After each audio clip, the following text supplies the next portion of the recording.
Hello.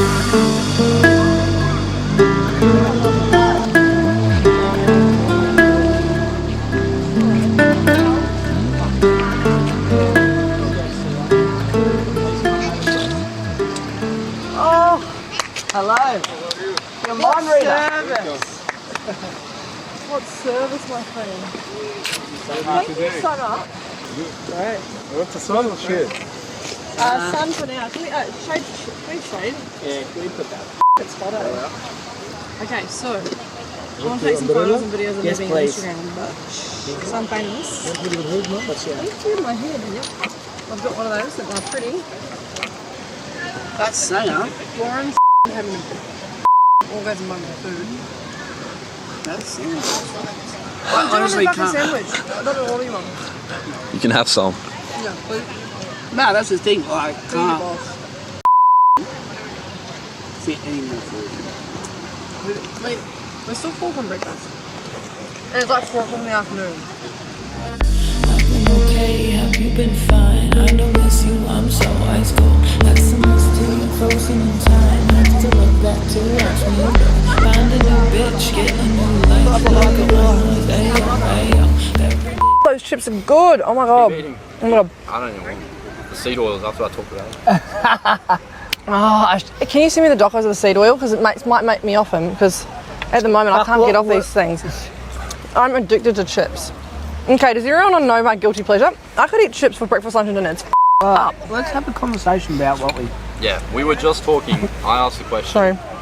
Well, I said, Nat and Warren, it's very rare to be a millionaire by 30, right? So being a millionaire is rare enough, but then by 30 is like rare. So only 1% of the world ever become millionaires. And I'm not just a millionaire, I'm a multi-millionaire, and so is Warren. So Warren became a multi-millionaire by 30. I became a multi-millionaire by 30. So I made my first million, took me a year to do. And then my second million took me 4 months to do. So it took me from January to December to do 1 mil. And then January to April to do another mil, right? But then when I looked from May to May, I actually made, oh no, sorry. Yeah, so it was at the end of May. Well, is it the end of April? Doesn't matter May? about No. specific. Who cares about specifics? So May to May, I made 2.2 million actually. So then Josiah was like, what did you do? Because did you use a formula? Did you have a system? And so the way I work is I'm such a visionary and I see the things and I pull the idea out of the universe and I get the download and then I hit action and I'm all in. I always say, when you get a download. What's a download? Well, if you don't know, you should look at all my content. Okay, a download. An idea. A download is the universe talking to you or giving you an idea or a concept. Maybe it's through listening to it, maybe you see it, maybe you feel it, whatever it is. It's like a drop in, like, oh, where did that come from? So when I get a download, it's like, that's a cool epiphany that I've just had. I didn't know I had it, right? And the download is, whenever I get a download, I action it straight away. So it kind of like, dunk, it quantum shifts me so much quicker, and that's what I teach my clients, right? And so I just follow the breadcrumbs. Like, I'm really good at listening to the universe. I'm so intuitive. I'm so connected to my guides. I'm so connected to the universe that literally, like, I'll get a download, I'll action it, download, action it, download, action it. Even this was a download, right? Yeah, food's amazing. No, we're good. Thank you. Thank you very much. Thank you, sir. But then there's also a level of personal development that you have to do. Transformation. In order to then grow. Like, your personal development, you'll only grow as, your bank account will only grow as much as you grow. Totally. So the level of knowledge and the level of skill that you acquire in the time is very, very important. So And also, what do you guys think about these 18-year-old crypto, nerds who make $1 million off some crypto coin? Are they going to keep it or? I think it's amazing, and it depends who they are, because, like, if I made $1 million at 18, there's no way I would have kept it. If he made $1 million at 18, he would have kept it. No. Really? No way. I thought you would have, because you're so systematic. Like, everything you do is so calculated. No, because what I went through a very similar thing as what you went through. Really? And I Oh my God, wanted tell everyone the story. Well, when I was younger, I was working in the mines. I was having great money, and yes, I had the properties. and I wanted to live a high lavish lifestyle. And like I remember when I was like 21, 22, I was spending like $700, $800 a night on hotels Oh yeah. just to impress. And cocaine up our nose. You weren't like that. I was. No. Anyway, I was, I really wanted that lifestyle, yet what I wanted versus where I was, it wasn't there. Yeah. And so I had to then, because sometimes, you have to a certain extent, you have to live below your means. And, thank you, live below your means to a certain extent. Well, you probably should do it all the time. But then there's a point, yes, there is a point in the time where you do your money, when you have surplus money, then you can enjoy yourself. Well, you should be enjoying yourself all the time. And I disagree. Yeah, so that's a great thing that Natty and I have. Yeah.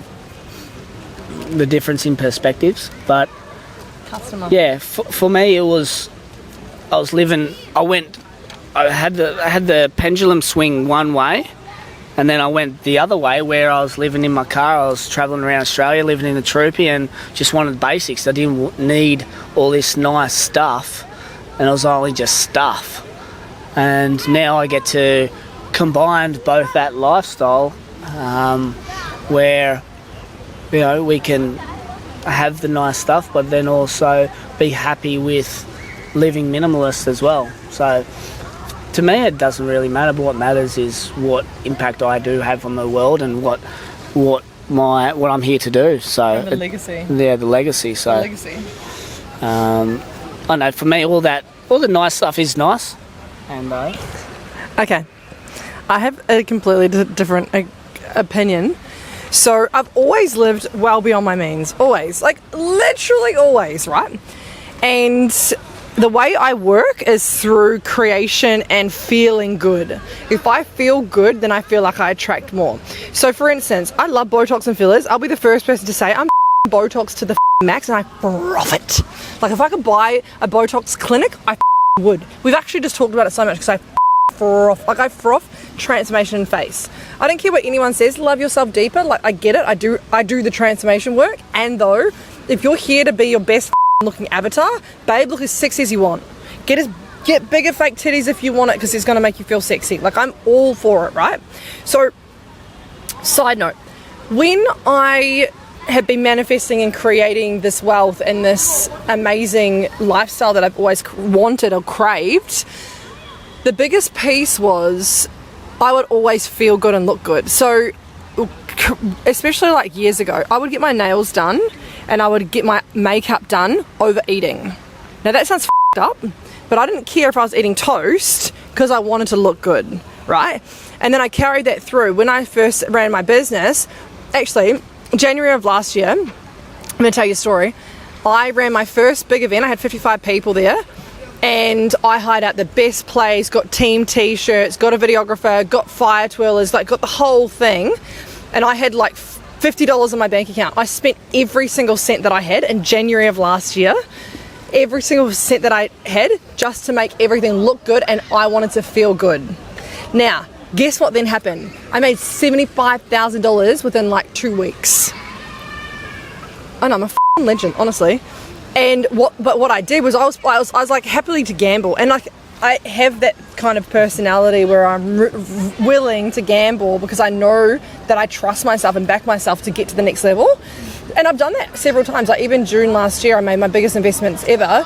I made a $78,000 investment in literally the space of 2 hours. And then I went into a fight and flight response where I was like literally crying in my bed, and I was like, I can't tell anyone this. I can't tell my mum, I can't tell my dad. But everyone's going to judge me that I've just spent all this money and I've got all money in my bank account. And though, then guess what happened? 2 weeks later, guess how much money I made? Well, actually it was a week later. Guess how much money I made? $170,000, like that.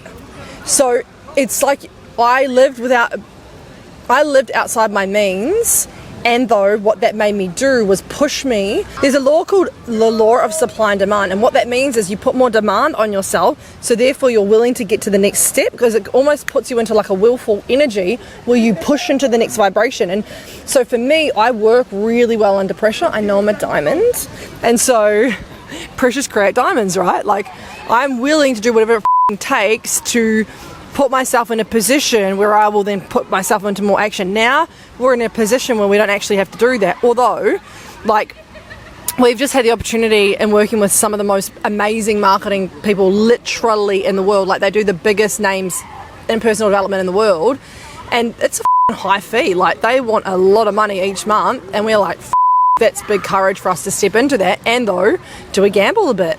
Do we gamble? It. Do we deplete our bank accounts and just trust that it will then get us to the next step? Because this could really, if we make this investment, it could make us literally hundreds of millions of dollars.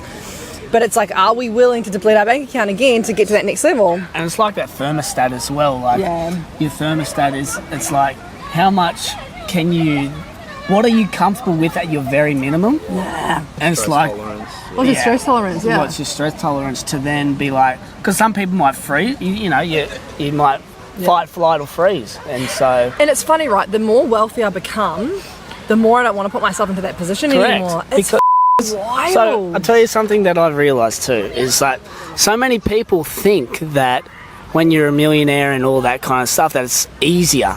It's actually a lot harder, because you actually have a lot more to lose or a lot more to risk. At this level, because of the amount of self-development we've had, we also can hold the capacity of the pressure and the different guidance. And also true, at this level, it's saying no. Like, we have so many people that want to work with us. I've said no. I've literally left about $200,000 on the table this year because of people that want to work with us, and I'm like, you're not the right fit for my business. No, thank you. And also too, I've had so many people be like, I want to mentor you, I want to mentor you, I want to mentor you. And I'm like, cool, you want to mentor me so that you can claim that you've mentored me, right? It's interesting. If you and I weren't together, I reckon I would have said yes.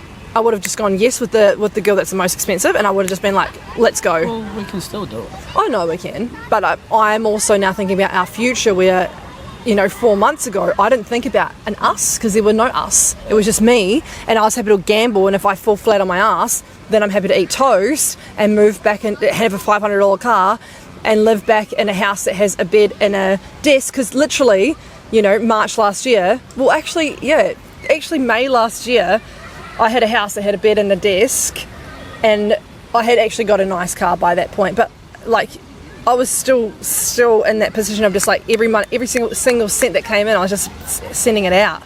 I didn't care about a money buffer. I didn't care about savings. I just didn't give a because I was like, for what purpose would I have savings in my bank account when I want to be a multi-millionaire? I'm willing to take whatever. I'm willing to take every single risk. Do you know what? I've just talked myself into it. Let's take the risk. Let's just say yes to her. 100%, and that's what I was saying. Like, and when you say we just deplete our money, like, you're who cares? happy. We'll just make more money. We'll just make more money, because this is the thing. We could deplete our bank accounts, or I could just make more money. Correct. Just make more money. That's exactly right. That's a simple solution. That's just a choice. That's just a choice. Yeah. So And here's the thing as well. We're problem solvers, and we're quick problem solvers. Here's the thing: when you're willing to leave everything out on the table, that is when. That's the biggest growth. Correct. Yep. It's because it's like how far. It's always a test from the universe. That makes me nervous. It's always how far can you go? How far are you willing to go? This person made someone $1 million in 3 days. Like, yeah. So it's like we're gambling though. We're putting it's like Russian roulette. We're putting however much. Gambling. It's all calculated risk. It's calculated risk. That's sexy, isn't it? It's calculated risk. Calculated risk. There's no such thing as gambling. Well, there is such thing as gambling when you don't know the facts and the figures and all of that. Yeah, but at this level as well, like, what if we lose the money, we just make it back? Like, there's no losing either. There's only feedback.